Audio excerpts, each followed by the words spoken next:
আমরা এখানে বৃক্ষরোপণ করলাম এবং আজকে বৃক্ষরোপণের ক্ষেত্রে কিন্তু আমরা প্ল্যানেটভাবে বৃক্ষরোপণটা করলাম, যেখানে একধার জুড়ে কিন্তু আমরা কৃষ্ণচূড়া, তারপর রাধাচূড়া, কদম,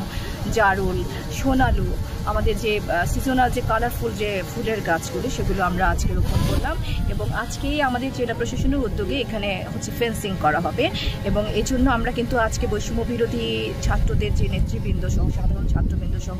এখানকার যে সাধারণ জনগণ, তাদেরকে আমরা এখানে আজকে অংশগ্রহণ করিয়েছি, যেন তারা অনুভব করে যে এটা তাদের নিজেদেরও এই জিনিসগুলো যত্ন নেওয়া লাগবে। তো আপনারা প্রচারের মাধ্যমে জনগণকে যে আমাদের যে মেসেজটা সেটা